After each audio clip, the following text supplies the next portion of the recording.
రాష్ట్రంలో లేనిది ఉన్నట్లు ఉన్నది లేనట్లు భ్రమలు కల్పిస్తూ తెరాస సర్కారు ప్రచారం ఆర్భాటం చేస్తోందని కాంగ్రెస్ విమర్శించింది. ప్రభుత్వ ప్రకటనలో సూర్యాపేట జిల్లా కోదాడ మండలం తొగరాయి చెందిన నాగరాజు పద్మావతి దంపతుల ఫోటోను అనుమతి లేకుండానే వాడుకున్నారని తెలిపారు.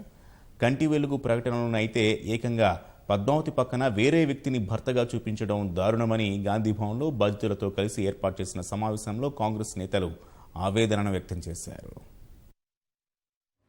రాష్ట్ర ప్రభుత్వ సంక్షేమ కార్యక్రమాల వల్ల లబ్ధి పొంది కాపుసారా తాగటం కాయటం బంద్ చేసినట్టు ఒక అడ్వర్టైజ్మెంట్ ఇచ్చారు. వాళ్ళది ఇదే కుటుంబం. పాపం నాగరాజు అంటాడు, అసలు నా జీవితంలో కాపుసారా తాగలేదంటే నేను. చివరి పరాకాష్ట ఏంటంటే ఇది కంటి వెలుగు. ఈ కంటి వెలుగుకి వచ్చేవరకల్లా పద్మ పక్కన ఉండవలసినటువంటి భర్త నాగరాజు ఫోటో తీసేసి మార్ఫింగ్ చేసి ఇంకెవరిదో పెట్టేశారు. నా ఫోటో పక్కన మా ఆయన ఫోటో ఉండాలి, కానీ ఎవరు ఫోటో పెట్టి మా పరువు అంతా మాకు ఈ రోజు రోడ్డుకి ఈరోజు మాకు రోడ్డుకి లాగారు.